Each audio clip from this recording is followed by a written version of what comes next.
Hey guys, I'm Lena, and today I'm going to be telling you how I would learn Spanish if I could start all over. Just to preface everything that I'll be saying in a second, these are my mistakes that I made, and this is like kind of my experience while learning the language.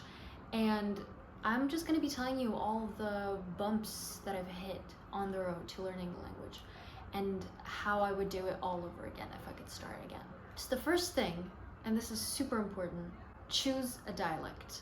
Spanish is a very interesting language because it doesn't have one dialect, it has many dialects that you could choose from. It's not a language that's just spoken in one country, and obviously with each country comes a new accent, a new dialect, a new way of speaking, a new word. You can have a Chilean accent, you can have a Spanish accent, you can have a Mexican accent, you can have an Argentinian accent, and it sort of becomes its own language, and it's all about what you choose. It's all up to you, and it's all up to your preference.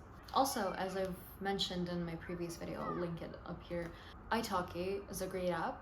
It offers a lot of teachers from, again, different countries, and you would have a lot of variety that you could choose from, and that's amazing. I feel like we're just really lucky to have that and take advantage of it because there's so many parameters that you could choose from, so much variety.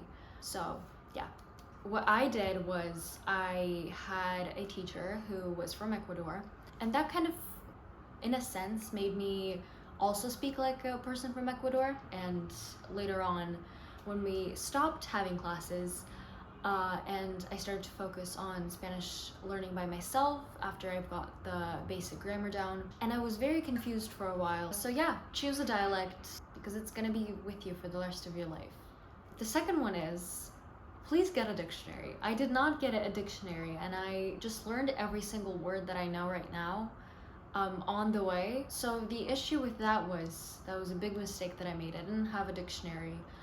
I had a dictionary somewhere lying, and to be completely honest with you, it did confuse me, and I just let it go because there were so many words that I didn't know, and I was like, I can never ever learn this. So you do want kind of just go by units, and that's how they do it in school, except you would want to be a bit more specific when you're learning by yourself. So just suggest getting into the specifics of the words and memorizing one at a time. I would suggest just taking the time to learn at least like 10 words a day.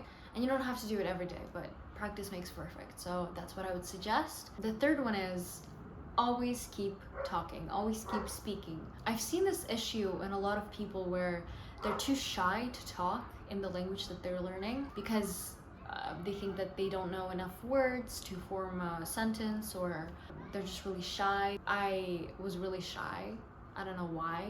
At that point, I was very shy to talk. I was very shy to speak in Spanish. Even with my teacher, I dreaded speaking exercises because I was like, I can't, because I don't know the language and it's really hard and I don't know the pronunciation, and now I'm gonna F it up. Just such a big mistake, because along the way, while I did that, I could not pronounce things correctly because nobody corrected me. I could not correct myself looking back. Another kind of reason why you should always talk in a language is you get used to it, or to the feel of it in your mouth. The more you speak the language, the more natural it becomes. And I can say this from experience. The fourth one is, it's actually really funny, but I would definitely keep up my Duolingo streaks. I know some people don't trust Duolingo that much, and they're like, is that the best app that there is to learning a language? No. But is it available? It surely is.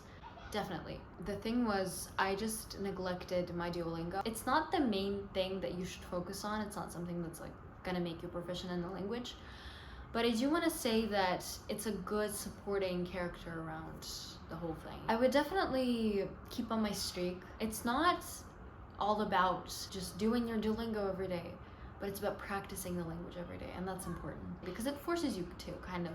It's actually become a trend on social media where people just have a really long Duolingo streak. And while funny, it's also very interesting because that means the person has been practicing the language every day for the last, say, 365 days. It's also a fun way to practice. I mean, who wants to just sit by the book and just read every single word and just practice it for hours on end, or even a couple of minutes, it can be really boring. But with a language learning app that would count the days, yeah, I would do that. And the last one is, I would definitely listen to podcasts more than I watch movies or shows. So the reason for that is when you listen to podcasts, you listen to people talking. And again, I would listen to a podcast from the dialect that you're learning. If you're learning a Spanish dialect, if you want to speak in a Spanish accent, find a podcast with a Spanish accent. The thing with that is when you listen to a podcast, you hear people and you don't see them talking, you don't see their mouth movements. And so that really helps with clarity, because especially with some dialects, as you know, Chilean, it can force you to really struggle, because it's a very fast-paced dialect, and there's a lot of kind of depth in it as well. But I mean, I cannot understand people who come from Chile sometimes, because it's just so hard to understand them. So when you don't see their mouth movements, you don't predict the word, you don't see the word that they're saying, you have to hear it and you have to kind of pick apart the whole thing. It's just a really good way to practice a language. If you ever go to a country that speaks the language, if you're learning it, I feel like it would be much easier for you to understand people from there, and you wouldn't be just standing at the register and being like, ¿Cómo? ¿Cómo? And you wouldn't mishear anything, and it would just be very easy for you. And that's it. Thank you for watching, and I'll see you next time. Bye!